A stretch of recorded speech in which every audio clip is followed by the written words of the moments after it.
Hello Scorpio, and welcome to your mini monthly tarot reading for the month of October. I'm Jennifer with October for those of you that are new here, and happy birthday to those Scorpios that have birthdays this month. As always, I've already pre-shuffled and meditated with all the decks so that we can get started right away. And if you find that this message resonates with you, do look out for the collective energy clearing session that's going to be coming out at the end of all the readings. So for this one, we're going to look at the energies that are going to be available to you guys over the 4 weeks of October.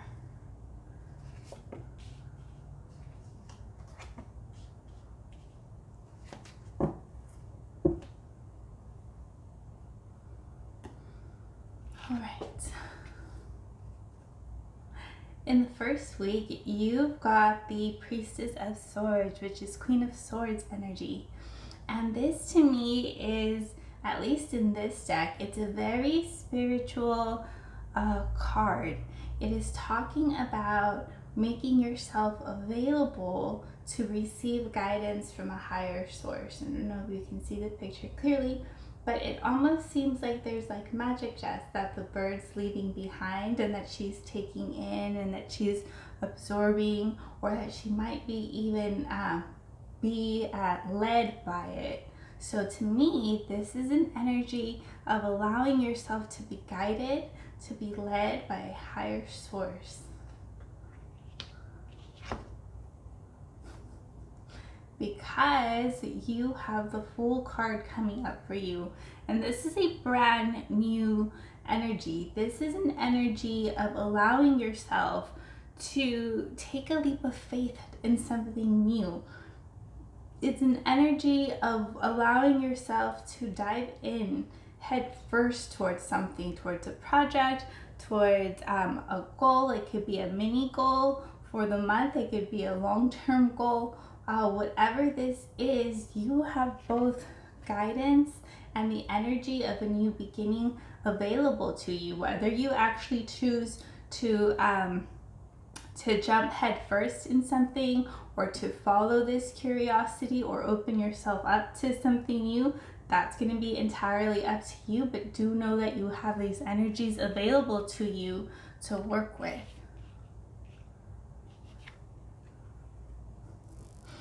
In the second week, you've got the Hierophant card. I was going to say again, but I think a lot of people have been getting this card in the second week. And the Hierophant is talking about seeking higher guidance, seeking, it could be very traditional guidance like therapy or counseling. It could also be going to a type of healer or shaman, anything that you might feel called to help you. And this is also going to be completely up to you whether you choose to seek this help or not, but it is available to you should you want it. Oh my God. Because you have the Magician coming up for you in the second week as well. And the Magician is an energy of having all the manifestation tools available to you at your disposal. This card is the one that comes right after the Fool. So if you do make that decision to take a leap of faith, to go for it, to jump head first, not knowing how things are going to go, if they're going to work out, what's going to happen, around the second week, you step into this Magician energy that has all the tools, that has all the elements at their disposal to manifest and create what they actually want. And you're getting two forms of, I should say, almost like spiritual guidance and support in the first half of the month.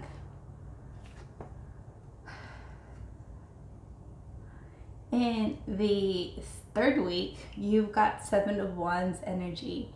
And Seven of Wands energy is talking about knowing when to hold your ground and knowing when to allow others to speak.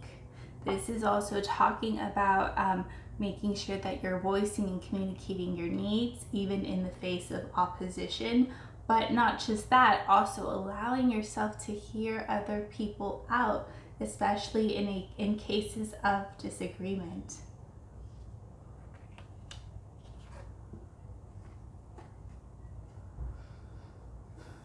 And you've got Eight of Cups energy coming up for you, also in the third week.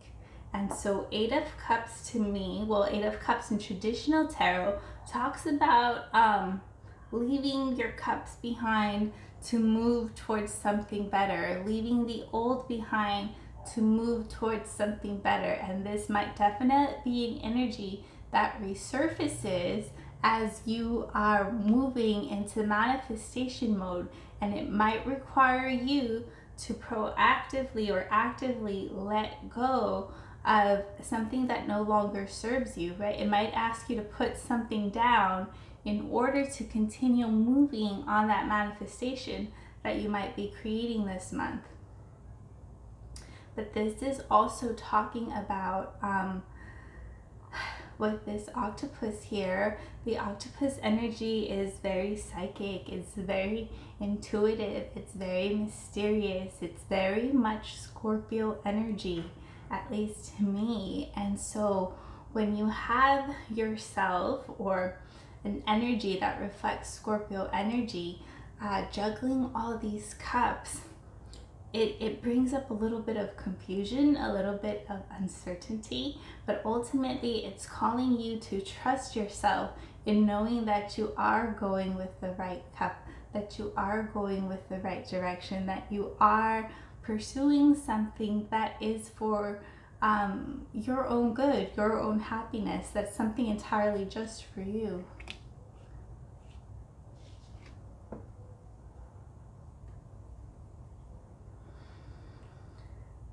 And you've got Eight of Swords coming up for you in the fourth week. And so you might be hitting a bump in the road towards the end of the month with this Eight of Swords energy. And this is talking about allowing yourself to have a higher perspective to a problem or perceived block. This is talking about you going at a situation or a problem or a blockage in the same way and trying to get past that same blockage, doing the same thing or using the same techniques and not being able to. So this is talking about opening yourself up to doing things different, maybe even tuning into higher guidance to allow yourself to be inspired to a different solution. It's almost like the same old tried solution hasn't worked for you in the past, and it's not going to work for you again with this situation.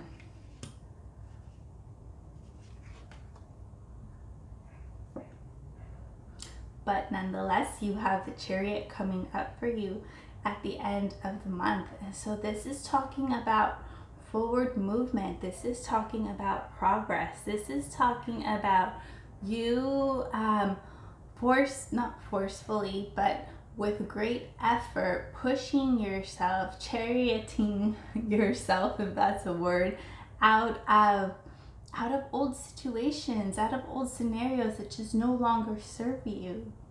And it's almost like, yes, you might be very inspired at the beginning of the month, and you've got your magician and manifestation mode happening. But then it's almost like the personal doubt or maybe even external problems might come to derail you.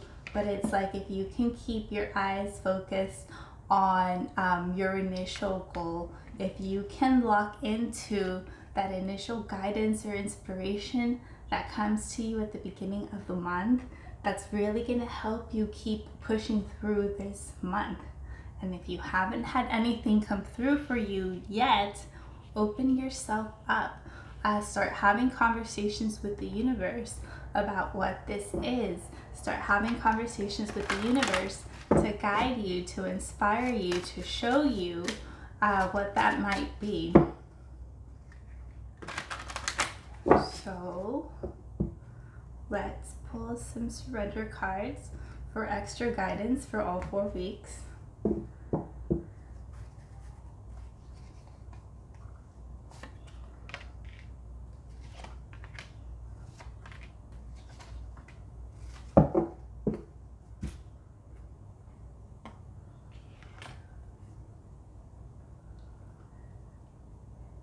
In the first week, you've got surrender, attachment to results. The formula for success is to do all you can to make things happen and then let go of the results. Holding on too tightly to a desired outcome can sabotage it. So this is talking about making sure that the energy in which you're creating or going after new goals is very light, that it stays very fluid, that it stays open for you to be guided as you go along. Again, not needing to know where this river goes, not needing to know the full plan or map of how things play out, so that it can be a much more enjoyable manifestation process for you.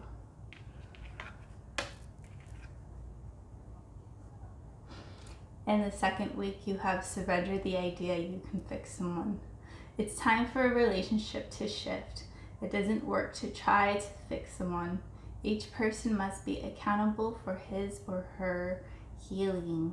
So, whoever this is talking to, the message that I'm getting is focusing on fixing others or focusing on the flaws of others is only gonna slow you down. It's like you have this new goal or this thing you're trying to manifest, and then you stop and you look back at what someone else is or isn't doing, whether it's a parent or a child, a significant other, and you're basically slowing your roll and taking the power and attention away from you to fix other people. But they're not going to come and manifest your dreams and goals for you. So if you can put at least on pause the well-being of others for this month, that would greatly help you. And if you can surrender the idea of fixing people altogether, that would definitely help you as well.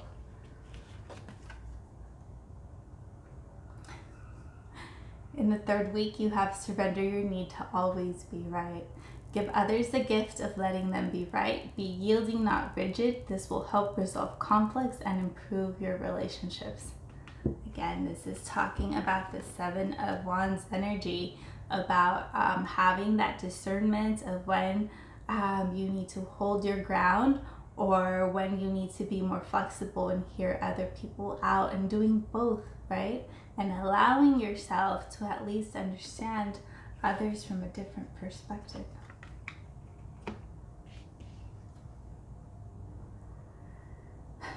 And you've got surrender your addictions. Whether you're addicted to substances, food, people, or sex, or overworking, take action to begin to heal the addiction and replace it with healthier alternatives. And Scorpio, I definitely feel that it is talking about the 8 of Swords energy, and maybe even using substances as a coping mechanism, or using substances as a band-aid to avoid the problem altogether, or even making an excuse of saying, like, I've tried, but maybe you've been going about it really the wrong way or not the best way. But nonetheless, I do have you guys closing out the month with Chariot energy and moving past this and moving into something new. So let's pull a chakra card for you guys to close out the reading.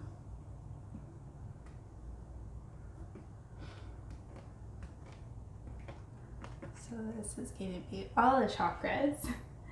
It is a chakra balance card, and it says embrace the balance between earth and spirit, and it mentions clear quartz, rose quartz, and hematite. Hematite being for grounding, rose quartz being for heart healing and heart opening, and clear quartz being for crown and upper chakra opening, so that those higher messages can come through to you, but also so that you're grounded enough and open-hearted enough to receive it and allow yourself to be guided should you wish. So overall, Scorpio, I would say that the month of October offers you a lot of guidance, a lot of new direction, a lot of self-reflection and forward movement. If you choose to engage with these energies, they are definitely available to you. All right, Scorpio, I'm going to leave it right there. Hope you guys have a wonderful month of October, and we'll see you guys at the next one. Bye-bye.